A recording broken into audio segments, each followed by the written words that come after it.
আজকে এইসা পোনা বানাইলাম। কার কার পছন্দ এইসা কমেন্ট করবা। একবারে বড় না ছোট না একই মিডিয়াম সাইজের। আর গ্রেভি রেডি করে নিছি ফার্স্টে। পরিমাণ মতো পেঁয়াজ রসুন সবটা দিয়া। আর এখানের মধ্যে এখন আমি দিব 1 স্পুন ধনিয়া। খেতে খেতে মশলা দেই একটা শেয়ার করলাম।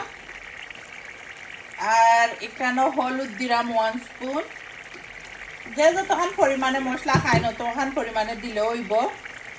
মরিচ দিলাম 1 স্পুন। আরও থোড়া লিটল বিট মরিচ দিলাইমু। একবারে আমরা থোড়া একটু হালকা একটু মিডিয়াম স্পাইস খাইতে বালা পাই। একবারে দোয়া দোয়া বালা লাগে না।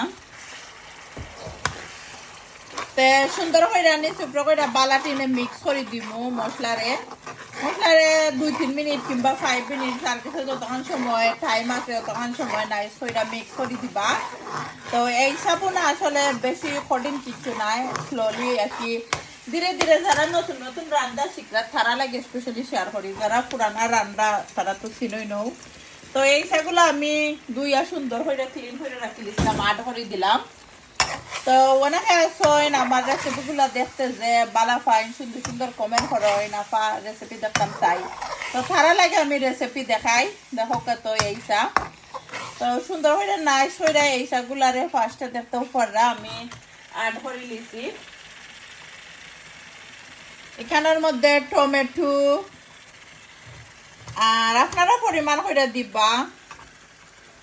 আর এখানে লিটল বিট রেড পেপার দিলাম, কাঁচামরিচ দিলাম, একটা আফ্রিকান নাগা দিলাম। সবটা দিয়া সুন্দর হইরা বালায় মিক্স করে দিব।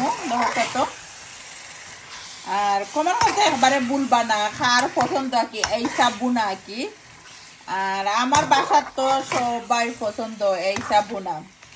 এই সাব বালা টিনে বুন নিয়ে ওলা মজা কইরা খাইলে যে মজা লাগে সবাই জানই।